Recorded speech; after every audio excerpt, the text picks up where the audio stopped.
ഓണം എന്ന് പറഞ്ഞാൽ എന്താണെന്നറിയൂ? ചിങ്ങമാസത്തിലെ തിരുവോണം നക്ഷത്രത്തിലെ അഭിജിത്ത് എന്ന് പറഞ്ഞ മുഹൂർത്തത്തിലാണ് വാമനമൂർത്തിയായിട്ട് ഭഗവാൻ ഭൂമിയിലേക്ക് അവതരിച്ചത്.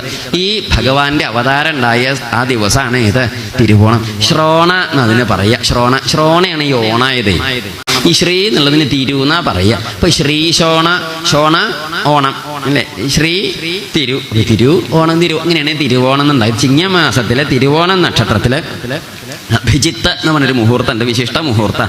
ഈ മുഹൂർത്തത്തിലാണ് ഭഗവാൻ ആരായിട്ട് വാമനമൂർത്തിയായിട്ട് അവതരിച്ചത്. അപ്പോൾ ആ വാമനമൂർത്തിയായിട്ട് ഭഗവാൻ അവതരിച്ച ദിവസത്തിനെയാണ് നമ്മൾ എന്തായിട്ട് കൊണ്ടാടുന്നത്?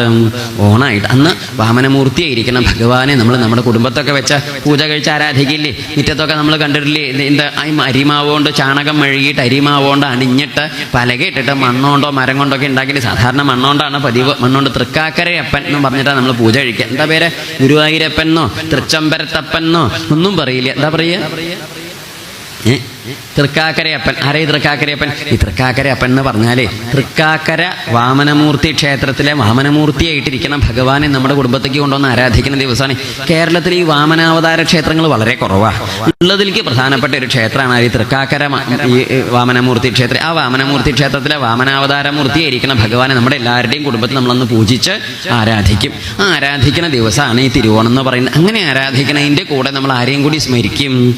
ഈ ബലി മഹാരാജാവിനെ. കാരണം എന്താണെന്നറിയോ? ഈ ബലി മഹാരാജാവിനെ അനുഗ്രഹിക്കാനാണല്ലോ ഭഗവാൻ വാമനമൂർത്തിയായിട്ട് വന്നത്. അപ്പം അതുകൊണ്ട് ഈ പ്രഹ്ലാദനെ നമ്മൾ സ്മരിക്കേണ്ട നമ്മൾ നരസിംഹമൂർത്തിയെ സ്മരിക്കാൻ പറ്റുമോ? പ്രഹ്ലാദനെ സ്മരിക്കാണ്ട് എന്താ കാരണം? ഈ പ്രഹ്ലാദനാണ് നരസിംഹമൂർത്തിയായിരിക്കുന്ന ഭഗവാനെ പ്രത്യക്ഷപ്പെടുത്തി നമുക്കൊക്കെ സാക്ഷാത്കരിച്ച് തന്നു. നമുക്ക് ആ ഒരു ഭാവം കാണിച്ചത് ആ ഉണ്ണിയല്ലേ. അതുപോലെ ഈ വാമനാവതാര മൂർത്തിയുടെ പുറപ്പാടുണ്ടാവാൻ കാരണക്കാരനായി ഉപാസിച്ചത് ആരാണ്? ബലി മഹാരാജാവാണ്. അതുകൊണ്ട് അദ്ദേഹത്തെ സ്മരിക്കും. ഇതാണ് ഓണത്തിൻ്റെ പ്രത്യേകത. ഭാഷയും ദേശവും മതവും ജാതിയും ഒക്കെ മറന്നിട്ട് എല്ലാവരും ഒരുമിച്ച് ആഘോഷിക്കുന്ന ആഘോഷമാണ് സ്വാതന്ത്ര്യദിനം. അതങ്ങനെ തന്നെ വേണം. അതേസമയം ഓണവും ക്രിസ്മസും ബക്രീദുമൊക്കെ ഇതൊക്കെയും വ്യത്യസ്ത മതങ്ങളുമായി ബന്ധപ്പെട്ട ആഘോഷങ്ങളാണ്. മതങ്ങളുമായി ബന്ധപ്പെട്ട ആഘോഷങ്ങൾക്കൊക്കെ ആരാധനയുടെ സ്വഭാവമുണ്ട്. ഒരാരാധനയും മറ്റു മതക്കാർ ചെയ്യേണ്ടതല്ല. അതുകൊണ്ട് തന്നെയാണ് ഇസ്ലാമിനും അതിൽ കർശനമായ നിബന്ധനകളുണ്ട്. മറ്റൊരു മതത്തിൻ്റെ ആരാധനയുടെ ഭാഗമായിട്ടുള്ള ആഘോഷങ്ങളിൽ ഒരു മുസ്ലിമിനും പങ്കെടുക്കാൻ പാടില്ല. ഓണം വരുമ്പോൾ ചില ആളുകളൊക്കെ മുസ്ലിമീങ്ങളുടെ വീട്ടുമുറ്റത്തും പൂക്കളം ഒരുക്കാറുണ്ട്. അതുപോലെ തന്നെ ക്രിസ്മസ് വരുമ്പോൾ നക്ഷത്രം തൂക്കാറുണ്ട്. പൂക്കളത്തിനെ കുറിച്ച് തന്നെ ഗൂഗിളിൽ സെർച്ച് ചെയ്താൽ നിങ്ങൾ നോക്കൂ, അത്തപ്പൂവ് എന്ന് പറയുന്നൊരു ഭാഗമുണ്ട്. ചിങ്ങമാസത്തിലെ അത്തം നാൾ മുതൽ അത്തപ്പൂവിടാറുണ്ട്. തൃക്കാക്കരയപ്പനെ എഴുന്നള്ളിയിരിക്കാൻ വേണ്ടിയാണ് പൂക്കളം ഒരുക്കുന്നത്.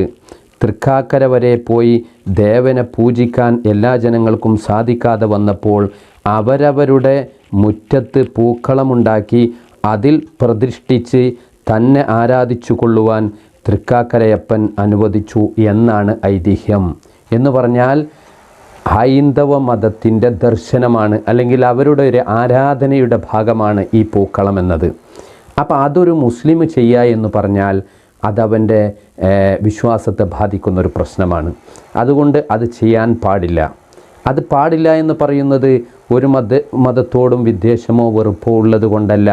ഇസ്ലാം അതിൻ്റെ മതചിട്ടകൾക്കനുസരിച്ചും ഹൈന്ദവർ അവരുടെ മതചിട്ടകൾക്കനുസരിച്ചും പോകണം. ചില ആളുകൾക്ക് മതസൗഹാർദ്ദം എന്നതിൻ്റെ പേരിൽ എല്ലാ മതങ്ങളെയും ആഘോഷിക്കുക എന്നുള്ളതാണ് മനസ്സിലാക്കി വെച്ചിരിക്കുന്നത്. അതല്ല, നമ്മൾ നമ്മുടെ മതം ആഘോഷിക്കും, അവരവരുടെ മതം ആഘോഷിക്കും. അതോടൊപ്പം അവരോട് വെറുപ്പില്ല, അവരോട് വിദ്വേഷമില്ല, അവരുടെ കാര്യങ്ങൾക്ക് തടസ്സം നിൽക്കൂല. അതാണ് യഥാർത്ഥത്തിൽ നമ്മൾ ചെയ്യേണ്ടത്. ഓർക്കണം, ഇസ്ലാമിനെ സംബന്ധിച്ചിടത്തോളം എല്ലാത്തിനും കൃത്യമായ റൂട്ടുകളുണ്ട്.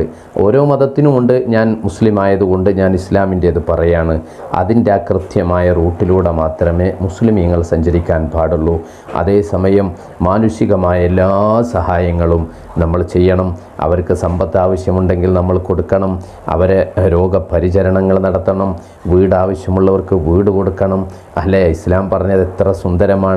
നിൻ്റെ അയൽവാസി അത് ഏത് മതക്കാരനും ജാതിക്കാരനും മതമില്ലാത്തവനൊക്കെ ആണെങ്കിലും അവൻ്റെ വയറ് നിറഞ്ഞിട്ടുണ്ടോ, അവനക്ക് ഭക്ഷണം കിട്ടുന്നുണ്ടോ എന്ന് നീ നോക്കണം. അങ്ങനെ നോക്കുന്നില്ലെങ്കിൽ നീ എൻ്റെ മതത്തിൽപ്പെട്ടവനല്ല എന്നാണ് മുത്തുനബി പറഞ്ഞത്. ഇങ്ങനെ പറഞ്ഞൊരു മതത്തെ ഈ വിഷയം പറഞ്ഞ് മാത്രം എന്താവേണ്ടതില്ലല്ലോ, വിമർശിക്കപ്പെടേണ്ടതില്ലല്ലോ. ഇസ്ലാം എന്നത് ഏകദൈവ വിശ്വാസത്തിൽ അധിഷ്ഠിതമാണ്. ബഹുദൈവ ആരാധനയിലേക്ക് പോകുന്ന എല്ലാ വാതിലുകളും ഇസ്ലാം അടച്ച് ഭദ്രമാക്കിയിട്ടുണ്ട്. അതിലൂടെ ഒരാളും കടന്നു പോകാൻ പാടില്ല. മതസൗഹാർദ്ദത്തെ തെറ്റായി വ്യാഖ്യാനിക്കരുത് എന്ന് സാന്ദർഭികമായി ഈ സമയത്ത് ഉണർത്തുന്നു.